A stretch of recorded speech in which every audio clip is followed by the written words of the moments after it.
Hello friends, আশা করি সবাই ভালো আছেন।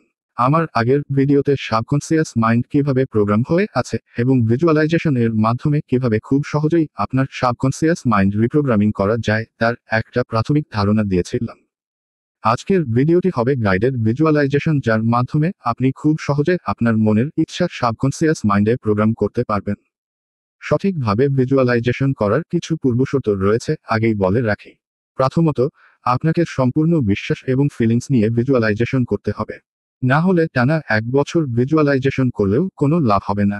দ্বিতীয়ত, আপনাকে বর্তমান বা প্রেজেন্ট মোমেন্ট এ ভিজুয়ালাইজেশন করতে হবে। এমনটা করলে চলবে না, আপনি ভবিষ্যতে সেই জিনিসগুলো পাবেন। এবং last but not the least, আপনাকে অবশ্যই এই ভিজুয়ালাইজেশন কমপক্ষে টানা 21 থেকে 33 দিন করতে হবে। একদিনে মাইন্ড রিপ্রোগ্রামিং সম্ভব নয়।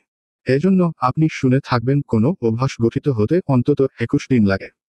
এটা এ কারণেই গাইডেড ভিজুয়ালাইজেশন স্টার্টস নাও। এমন একটি জায়গায় বসে পড়ুন যেখানে আপনাকে আগামী 10-15 মিনিট কেউ ডিস্টার্বই না করে, অথবা আপনি চাইলে শুয়ে শুয়েও ভিজুয়ালাইজেশন করতে পারেন।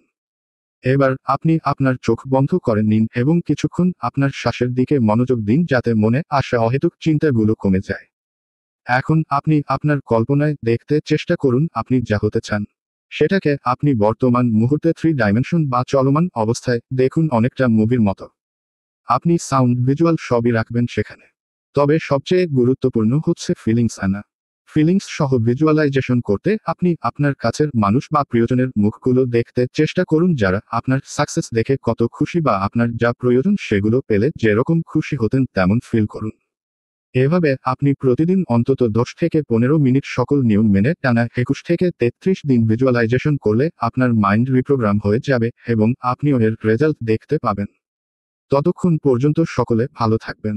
কারো কোনো প্রশ্ন থাকলে কমেন্ট করতে পারেন। Thanks for